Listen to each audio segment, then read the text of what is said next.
ఈ వీడియోలో మనం కపిలతీర్థం ట్రిప్ ఫుల్ డీటెయిల్స్ తెలుసుకుందాం. కపిలతీర్థాన్ని అల్వార్ తీర్థం అని కూడా పిలుస్తారు.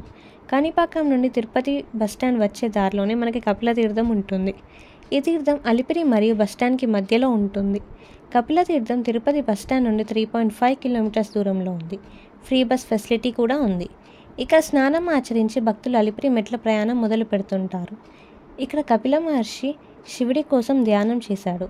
అతని తపస్సు మెచ్చి శివుడు పార్వతీ సమేతంగా ఇక్కడ కొలువుదీరాడు. అందుకే ఈ తీర్థాన్ని కపిల తీర్థంగా పిలుస్తారు. ఇక్కడ ముందు కనిపిస్తున్న గుడిని నమ్మల్వార్ గుడి అంటారు. తిరుమలలో ఉన్న 108 తీర్థాలలో కపిల తీర్థం ఒకటి.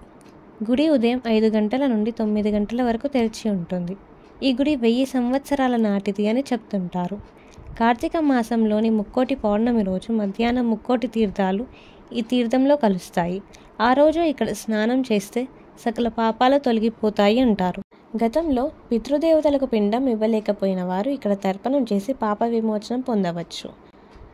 డైరెక్ట్గా శేషాద్రి కొండల నుండి ఈ తీర్థం వస్తుంది.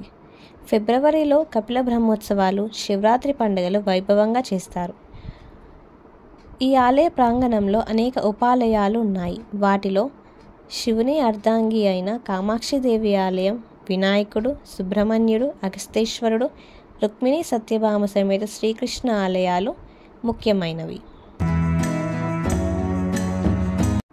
ఈ ఆలయం తిరుమల తిరుపతి దేవస్థానాల పరిపాలనలో ఉంది.